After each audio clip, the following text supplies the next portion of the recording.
CRED was last valued at a massive $6.4 billion in June of 2022, and their revenue just $50 million. That's about 400 crore rupees in all of FY22. That gives them a 121x valuation multiple on their revenue, making them the most overvalued unicorn in all of India. Actually, the reason for that high valuation is their insane growth. Just look at these numbers. They made only 52 lakh rupees in revenue in FY20, which increased by 170x to 88.6 crore rupees in FY21. And that growth continued. It went up by another 4.4x to reach 393.6 crore rupees in FY22. And in the most recent FY23, the revenues again increased by 3.5x to reach 1400 crore rupees. Okay, well, you've shown their revenue growth, but what about their losses growth? Because that's actually increased just as fast as their revenue. So back in FY20, that's where you started, they saw a loss of 360 crore rupees. That's 694x their revenue in FY20. And if we fast forward to FY23, their losses were most recently sitting at the time of them reporting these losses at 1,347.4 crore rupees. That's almost as much as their revenue, which, as you said, in FY23 was 1,400 crore rupees. And remember, they were last valued in 2022. That was their last funding round. So do you really think in 2023 they will be valued the same way with those kinds of losses? I don't see a reason why not. You see, one thing that people have to absolutely understand is losses should not be the only factor that you judge a startup by, especially a startup like CRED, which is trying to build something that no one has ever built in India. And when venture capitalists put money in a startup like that, they look at growth. So at what rate are you acquiring customers every month? And to show you the value of these customers that CRED is getting, I want to show you this data. There are only 35 to 40 million credit card users in India. And according to this report by Bloom Ventures, which is Indus Valley Annual Report 2023, there are 45 million mature online users in India. And these users are responsible for 50% of all online spending in India. And there's a lot of overlap between these two segments, credit card users in India and these mature online users. And this is the exact kind of people that CRED is targeting. So you mentioned growth as the number one thing that VCs focus on, which I do tend to agree with generally most of the time, especially during a bull market, which was the case in 2021, part of 2022. But then things started to slow down. And so that 2021-2022 time period was CRED's heyday. And everybody was talking about this company and nobody was quite sure whether or not they were actually going to be able to figure things out in the future. But there was a lot of optimism, especially from the investor community. And I think that they kind of believed in Kunal Shah's vision, right? That he was going to change India one CRED coin at a time. But fast forward to 2023, and I think the outlook for a lot of VCs has changed quite a bit, where they're not looking as much at growth at any cost companies. They actually want to fund sustainable businesses that aren't going to collapse when they stop giving them money. And in terms of that growth that you mentioned, I think that the way that they were able to achieve this was very unsustainable. You probably know this. They poured millions of dollars into advertisements. So they got these cricketers and these Bollywood celebrities to endorse the brand, represent the brand in these advertisements. And they just can't sustain that kind of growth, right? Those kinds of ads are not something that you can continue to do indefinitely. The bottom line here is that they don't have scale. They don't have sustainability. They have growth, and they've grown in a lot of different directions, different products. They've also acquired a bunch of people, but that's not scale. Wait, isn't the scale same as growth? So they're similar, but there is a bit of nuance. So growth is kind of the state that you're in as a company when your revenue is increasing, but also your expenditure is increasing, your resources are increasing. So you're hiring a bunch of employees, you're onboarding a bunch of customers, you're acquiring companies. For example, Byju's is a good example of a company that grew, but they didn't scale, right? And so then at a certain point, if they've overextended themselves, then they have to start selling off those companies that they acquired. They have to start losing users, right? There's this customer attrition. Whereas scale is when your revenue increases, but your resources stay the same. So you're not spending more money, but your revenues are increasing. So that's what scale is considered. Yeah, I get your point that CRED is focusing a lot on growth right now and not necessarily on that scale part that you mentioned. But I think that's how blitzscaling model works. If you're a new company, you spend first few years just to do these crazy ads to attract these people. And that you can see from CRED's journey, right? They started in 2018. Till 2020, they didn't make a lot of money. In FY20, their revenue was only 52 lakh rupees.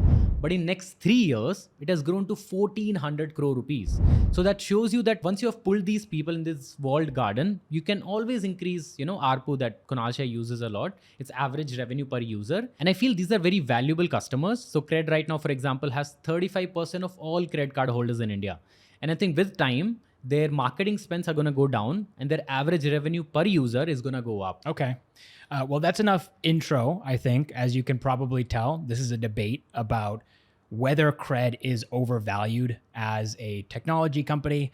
I'm arguing from the perspective of that, yes, they are. Pankaj is arguing the opposite. And just to quickly make this clear, these don't necessarily represent our real life opinions. We're just arguing sort of extreme sides so that you guys can get a well-rounded perspective on the situation with CRED. So let's get back into the debate here. You mentioned 16 million, 35% of credit card users are with CRED. But I think it's important to clarify that those are people who have registered with CRED. So that doesn't mean daily active users. It doesn't even necessarily mean monthly active users. It's just people who at some point in their life have signed up with CRED. And by the way, when someone opens the CRED app, when they're considered a user, it doesn't even mean that CRED is making money from that person. So at a $6.4 billion valuation, that would mean that each of CRED's users is valued at $400. That's 33,268 rupees per user. That means to justify CRED's valuation, their CLV, that's their customer lifetime value, needs to be $400 or above. So let me ask you, are you a CRED user? Yes. Okay, that's great. I'm not a CRED user, but I'm glad you are. So can you picture yourself in your lifetime spending more than 30,000 rupees on CRED? Have you ever spent, firstly, have you ever spent a single rupee on CRED? I have actually. Oh, you have? Okay. Right, you're proving me wrong here. What did you spend it on? I bought an earphones. Oh, so they gave you a discount? But the thing is, I was getting that earphones for 99 rupees and its MRP was 1200 rupees. Okay. So I got it a very big discount. That's why I bought it. So you're 99 rupees into your CLV of 33,000 rupees. So can you see yourself spending 33,000 rupees on CRED? Just trying to imagine if that would be a possibility for you. Yeah, I don't see any reason why not, because CRED is now coming up with these luxury stays. So if I go to Goa or if I go to any other place, I would love to book a room from CRED because I know it's coming from someone who is a CRED's user who has that trust value already fixed. So I'd love to, book these places from CRED going ahead. Okay. Well, everyone's going to be watching your Twitter then for the next couple of months to see when you publicly announce that you're using CRED for these kinds of things. But I want to make a more sort of a comparison that I think a lot of people will understand. Probably most of our viewers, or at least some of our viewers, use Netflix, pay for Netflix. I'm a Netflix subscriber. I'm sure you are as well. Yes.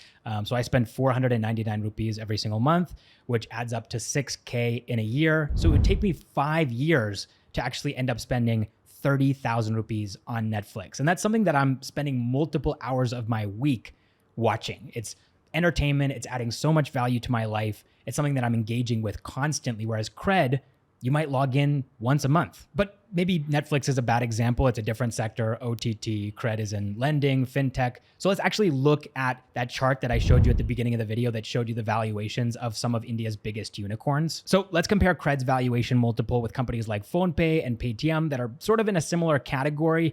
And as you can see here, even though these companies are making way more money than CRED, their valuations, their valuation multiples as well on their revenue are quite a bit lower than CRED's. And then you also have Razorpay, which I'm not sure why they weren't on that chart, but they're actually the most valuable fintech company in India right now. They're valued at $7.5 billion, and they made in revenue about $180 million US, which is about 1,485.6 crore rupees in FY22. And even they, as a profitable company, are only valued at a multiple of 42x. And here's the craziest part. This is the cherry on top. CRED had almost the same losses as Razorpay's revenue during FY22. So it's basically like CRED's investors are giving them a 42x valuation multiple on their losses, which I just think is kind of mind-blowing, honestly. Okay, to begin with, I don't think you can compare CRED with these fintech companies like Razorpay, PhonePe or Paytm for the simple reason that these companies are going after masses, right? CRED, on the other hand, is just focusing on these premium customers, people who are very credit worthy, whose credit scores are 750 plus. So in terms of spending power, I won't be even surprised if, CRED's average customer is worth more than 50 or 100x compared to these other companies. So for me, CRED is not a fintech company. It's more of a lifestyle company. And these customers of CRED, they shop very different. They travel to very different places. And that's why the term that I used earlier, mature online users, I think that's what best defines CRED. And then there's another reason why CRED is so overvalued. But let me ask you a question first. Do you know who's the founder of Razorpay? I should know, but I'm forgetting the name. but you do know who's the founder of CRED. Yeah. Exactly, that's my point. Everyone knows Kunal Shah because of his track record. He had built Freecharge way back in 2010, at a time when there was basically no internet in India, no Geo, no UPI, and 98% of our transactions were offline. Yet Kunal found a way to get people online to pay their bills. And by 2015, he had sold Freecharge for $450 million, which is one of the biggest exits in India's startup ecosystem till now. So Kunal basically did something impossible, right? There was no internet economy. Still, he built a company, made money for his investors and money for himself.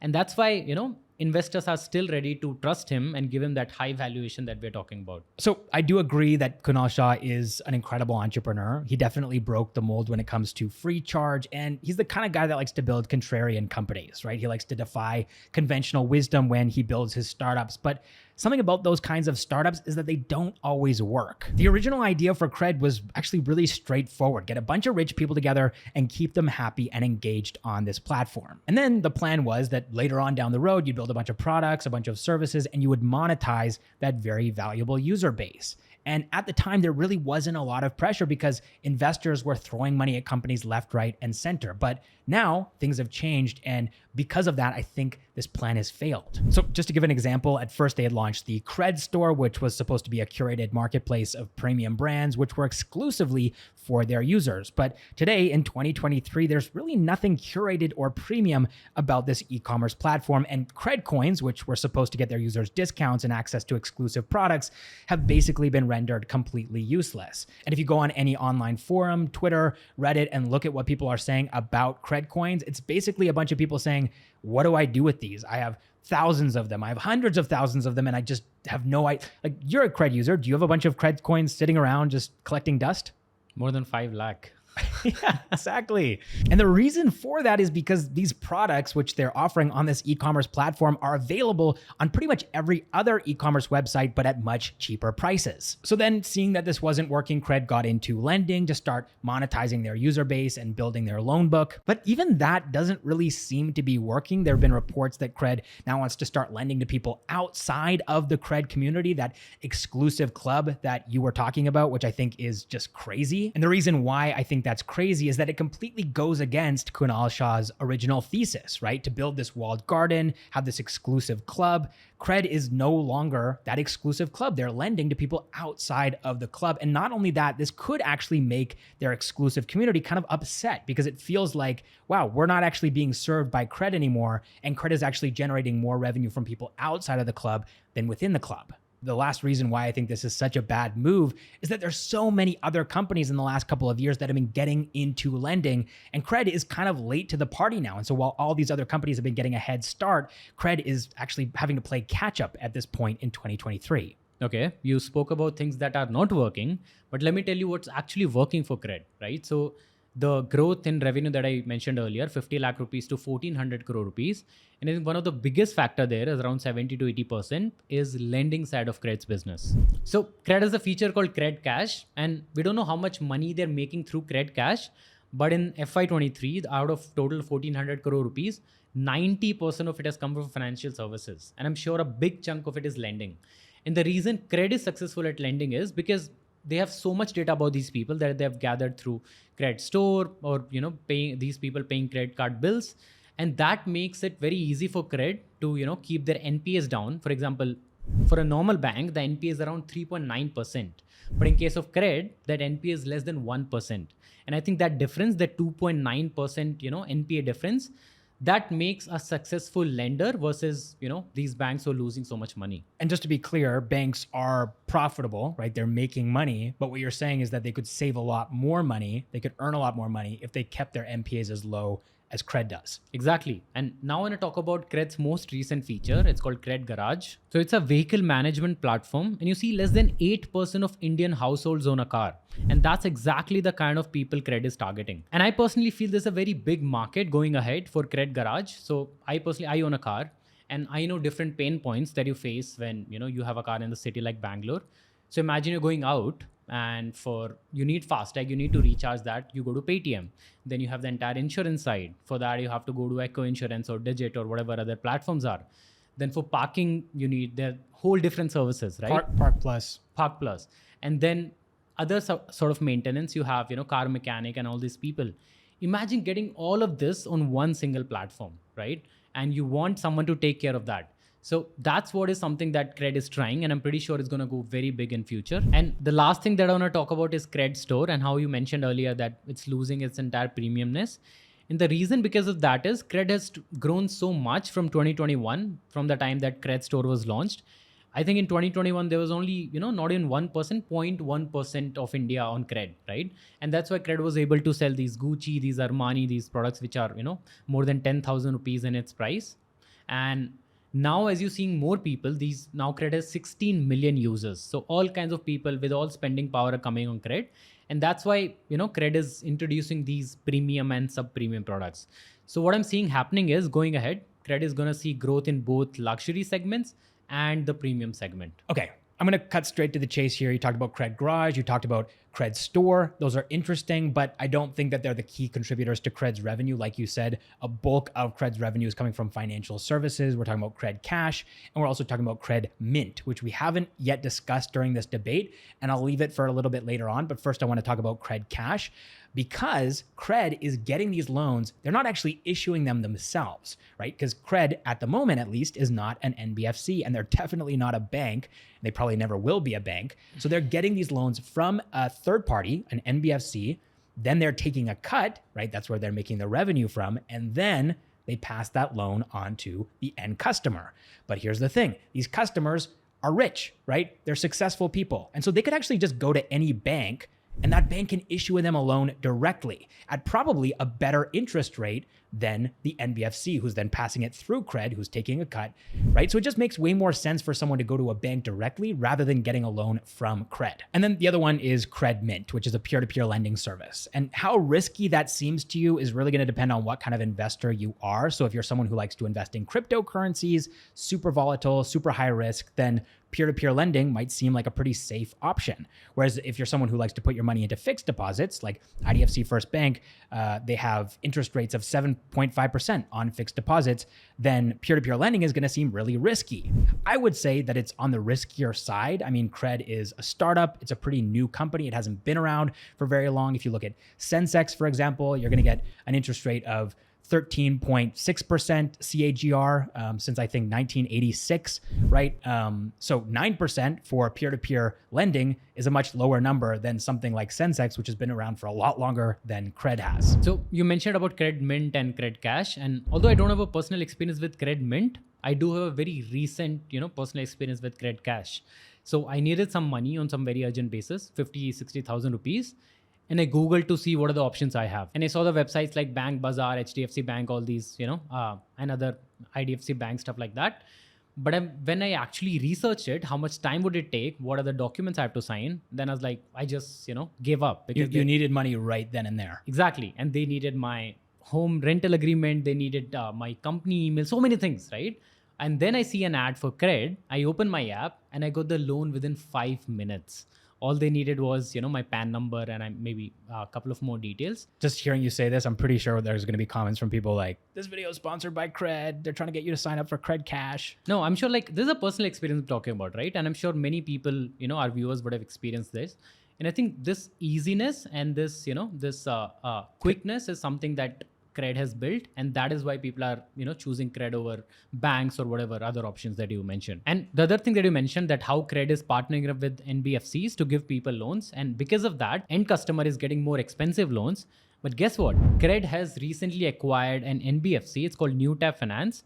And they also have a minority stake in another NBFC called Liqui Loans. So CRED is actually in a position to build better products than bank themselves. And the reason is because they have these high credit worthy people. Their NPS is already 4 times less than banks. So I won't be surprised going ahead, CRED becomes a bank in itself, a bank for rich people. I think this is the long-term vision for CRED. Keyword here is vision, right? Not the reality, not the guaranteed future of the company. It's just something that they're planning on doing. But just keep in mind, it's really difficult to become a bank, right? The RBI is not just giving out banking licenses to everybody who wants them. You're not going to have Kunal Shah going and knocking on the RBI's door and said, please, I'm a cool entrepreneur. People like me. I do a lot of angel investing. Can you give me a banking license? That's not how this works. And the other part too is that they actually tried to increase their stake in NewTap, and the RBI rejected that application. So right now, I would say CRED definitely doesn't fit that description of a bank for the rich. And I think it's very possible that they never will be officially a bank for the rich. They might be a fintech company for the rich, which definitely doesn't have the same ring, but really their main business is lending. And that is a saturated space right now in India, and it's only going to get more busy. And so to wrap this up, to kind of conclude my side of the debate, I want to give you one final dose of reality here. So CRED has raised $800 million. The company is valued at $6.4 billion. Kunal Shah only owns about 12% of the company now, so he's significantly diluted his stake over the years. And this might be speculation on my part, but I don't think investors are going to be quite as patient as Kunal Shah might be, waiting around for the company to eventually monetize that very valuable user base. And I think that's one of the reasons why they've started making these hasty decisions, right? Moving into the lending space quickly, even though it's already a saturated market, because investors are getting impatient and they're saying, hey, you need to start generating revenue and moving towards becoming a sustainable company. You need to do that soon. You can't wait around for another 5 years. And in a way, I mean, a part of me does believe in that original vision. I wish that Kunal Shah had more time to execute that vision. I wish he had 10, 15 years to kind of bring this thing to fruition the way that he probably wanted to, but that's just not the way that things work. And so now things have moved too quickly, and suddenly we're diluting that original vision, right? The exclusive CRED club with only the top 1%, it's starting to dilute, right? Where they're going outside of that 750 plus credit score audience, and they're actually moving into the masses and offering those people loans because they got to start making money. And the other interesting thing to quickly explore here is what's going to happen when CRED inevitably ends up needing to raise more money to sustain their massive burn, right? They raised money in 2022 at $6.4 billion valuation. Are they going to raise at the same valuation, meaning that the company hasn't increased in value, which is a bad signal? Or potentially they might actually have to do a down round, which would be even worse. Earlier this year, CRED had to lay off 15% of the workforce of HapPay, which is an expense management platform that they own. And so this is very negative, pessimistic speculation on my part. And this is the worst case scenario, but we may actually be seeing the end of CRED. And I know that's hard to think about. It's hard to even imagine. I mean, CRED feels like this rock, right? Even through this funding winter, CRED has kind of just been immovable, right? They might have made some missteps. They might have done some experiments that were received critically by the public. But so far, there haven't been any big negative news stories about CRED when so many other companies are laying off huge numbers of their people. You know, they're shutting down their offices. They're going out of business. They're raising it down rounds. So far, CRED has been able to sort of fly under the radar during this difficult time for the ecosystem. But it's possible that their time is running out and they're kind of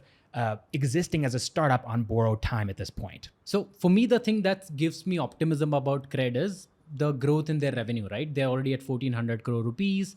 And what I see happening in the next 5 to 10 years, they can easily reach to 10,000 crore rupees in revenue, right? More than $1 billion in revenue. And the one thing that CRED is really targeting is the entire, trustworthiness of Indians. And that's the big shift that's happening. I don't know if a lot of people are realizing that, but India is slowly transitioning from low trust society to high trust society. So you see many examples, like if you rent a house in Bangalore, you have to give 10 months of, rent as Security deposit. Exactly. And going ahead, if let's say I am on CRED and my owner is on CRED, he already knows I'm trustworthy. I won't have to pay that, right? So CRED can easily take that big market share, these trustworthy people, and it can sell them anyone, right? So what CRED is trying to become, it's trying to become Tata for rich people. Sorry, Tata for rich people? Like, what's that? Yeah, the way Tata is, like, it sells you everything from salt to cars to, aeroplane rides. Steel. Exactly. So that way, CRED is trying to become for rich people. If you are a trustworthy person, if you are a member of that club, CRED wants to give you every service that you want, right? And that's what I feel going ahead. That's going to become more and bigger part of what CRED's business is. I think. I'll just say this. I love that vision. I mean, I want to live in that India. I want to be, if that's what CRED is selling, which they're not there yet, but if they were, I would definitely want to be on that platform. And I'd feel bad. I'd feel like left out if my credit score was below 750 and I couldn't get into that club. But I don't think, they're not quite there yet, right? Well, not completely, but their CRED cash is doing very well. Their NPA is at 1%. And if the success of CRED Cash can give them, 1400 crore rupees in revenue, I mean, not completely, but a big portion of that is CRED Cash. I can just imagine if CRED goes into, living space, into vacations, into food, everything. I can't imagine the profit pool that they're going to make. For me, they could become one of the most profitable companies in India. So I don't know when they're going to do their IPO, but I'll be keenly looking forward to that somewhere in 2025, 2026. So yeah, that's my prediction that they could well become one of the most profitable companies in India. Okay. Well, then we'll touch base in 10 years and look back and see what happened to CRED. Is it one of the biggest companies in India, one of the most profitable companies in India, or is it a distant memory that everyone's forgotten and people bring it up sometimes when they're having coffee and it's like, hey, remember that company called CRED? Oh yeah, that was like ancient history. I wonder what Kunal Shah is doing today. So anyways, thanks so much for watching, guys. I really hope you enjoyed the debate. Let us know in a comment down below who won. Was it Pankaj with the optimistic perspective on CRED, or was it me with the maybe the realistic, borderline pessimistic perspective? Yeah.